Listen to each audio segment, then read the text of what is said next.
So I said, I've said this numerous times. I've said this numerous times over the years. America can't be trusted at the moment. It's not a dig at the American military or the fact that you had John Bolton or anyone else. It's entirely because of Donald Trump. In his personal life, Donald Trump has thrown he's thrown everyone under the bus. And in his business life, he's done the exact same thing. I mean, hell, even his long-term fixer, he threw under the bus. He's starting to throw Giuliani under the bus, but he knows no one else will actually represent him, and Trump is in a world of legal trouble. So that being said, I've often said in regards to Brexit, it makes no sense to get into bed with America while Donald Trump is president, because he'll betray us and not give it a second thought. You cannot trust a single thing this man says. Now he's told over 12,000 lies since becoming president, which is, I mean, Boris Johnson's doing his best, but it is awful. And now, of course, we have what he's done with the Kurds, what he's had done with Syria. And it's horrible. Now, I'm going to get into something that might be a little bit interesting with his impeachment at the end of this. But when you have members of the American military calling in Fox News, of all places, Fox News that got George W. Bush elected the first time round, despite the fact that he did not win the Electoral College and he did not win the popular vote. There is no grounds that George Bush should have ever been president whatsoever. But the lying scum at Fox News made it happen. When you have military members calling into Fox News and actually getting time, saying, no, we actually did very little of the fighting. We gave the Kurds the information and then we went away and they did all the fighting. When you have that, you have to realise that the president is an effing moron and is not fit for the office that he has. His response to the disaster that he has caused is to say that Syria is lying. No. See, the Kurds let out a few of the ISIS members themselves to make it look worse than it actually is. This is the kind of bullshit he's coming out with. I also want to read a letter. Or try to, that Trump sent to Erdogan, the Turkish president. Now it's difficult for me to read this. It's not difficult in the same way it's difficult to read his tweets because they're nonsensical. But it's difficult because you constantly have to remember that the President of the United States has sent this to another president, another foreign dignitary, to anyone in the world. This is what came from President Trump. Dear Mr. President, talking about Erdogan, let's work out a good deal. You don't want to be responsible for slaughtering thousands of people, and I don't want to be responsible for destroying the Turkish economy. And I will. I've already given you a little sample with respects to Pastor Burson. I have worked hard to solve some of your problems. Don't let the world down. You can make a great deal. General Mazami, apologies if I'm pronouncing that wrong, is willing to negotiate with you, and he is willing to make concessions that he would not have made in the past. I am confidentially enclosing a copy of his letter to me just received. History will look upon you favourably if you get this done right and humane way. It will look upon you forever as the devil if good things don't happen. Don't be a tough guy. Don't be a fool. I will call you later.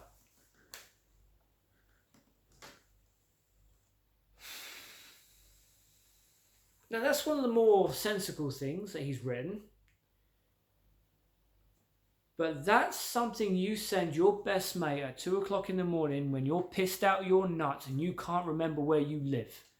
That is not something the President of the United States or any fucking politician should ever send to another politician.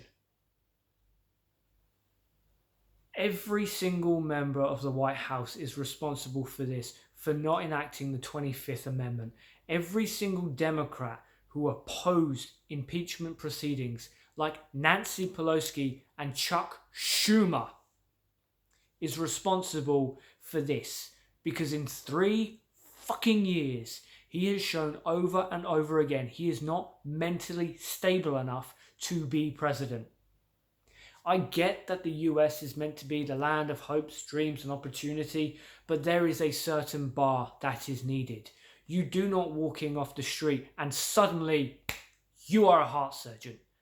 It takes training. It takes education. It takes years. You can't just do it from watching an episode of ER. There has to be a certain level, and the Democrats and the Republicans have both allowed someone who is unbelievably incompetent in every aspect of his life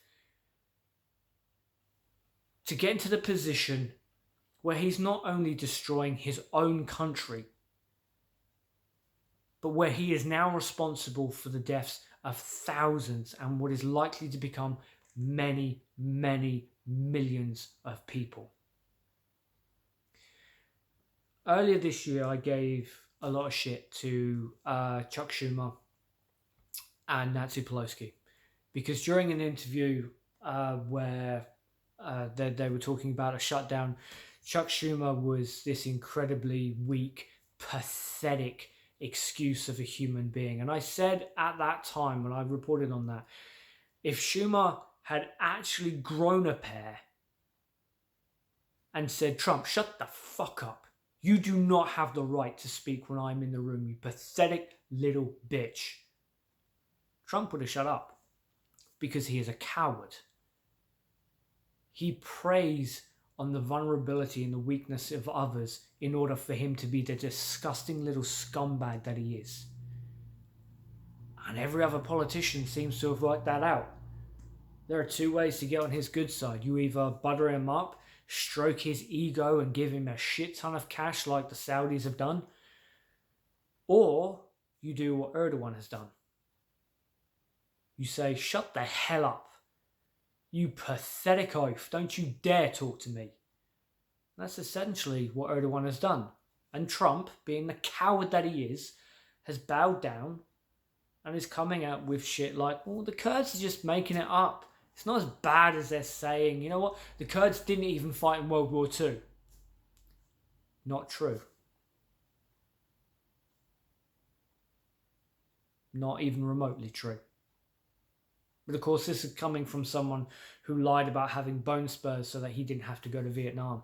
This is someone who built his career on a TV reality show where he fires people despite the fact of numerous reports come out saying, well, Trump doesn't actually like conflict. And if he's actually firing someone, he won't do it face to face because he is a fucking coward.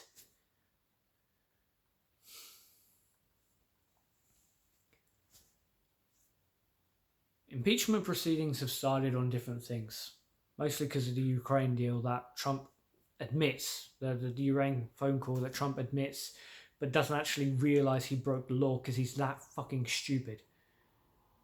But this should have happened years ago.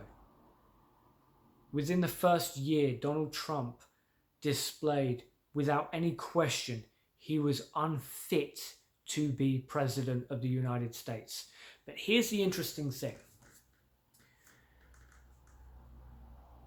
There have been, in my opinion, 2 key players who have stopped all kind of impeachments or all kind of attempts of removing Trump from office. 2 key players. One of them is Nancy Pelosi, who has caved a little bit in allowing an incredibly narrow scope of impeachment inquest to begin. Incredibly narrow, but she's kind of caved on it. The other one is not Lindsey Graham. It's Mitch McConnell. That's his name, Mitch McConnell. Right, I had to check that one. So yeah, Nancy Pelosi and Mitch McConnell. Now, Mitch McConnell is the worst of the worst. Absolute worst of the worst. But this could be the thing that stops it. This could be the thing that Lindsay now loses all backing for Trump. And it's not because he's particularly affected for the bloodshed. It's not because he's particularly affected by insulting allies. It comes down to private military contracts. The US makes a lot of money, the US government gives a lot of money to private military contracts. They in turn pay Lindsey Graham a shit ton of money. And by pulling out of the Middle East, that's obviously going to take a hit. And Lindsey Graham doesn't care about human life, but he cares about his own fortune. So with this coming out, he's now gone incredibly quiet. So I said to someone I worked with the other night, Donald Trump has now lost the protection of Nancy Pelosi, either in full or in part. He very well could also lose the protection of Lindsey Graham. And if he loses Lindsey, it doesn't matter if Nancy Pelosi completely screws up this investigation, which is very likely to happen. Doesn't matter, because Lindsey can actually get the president removed. So this could be the final thing that finishes Donald Trump, but the price of it is millions of people's lives. The price of it is the resurgence of ISIS. All because Donald Trump is so unbelievably incompetent and the people around him just don't care.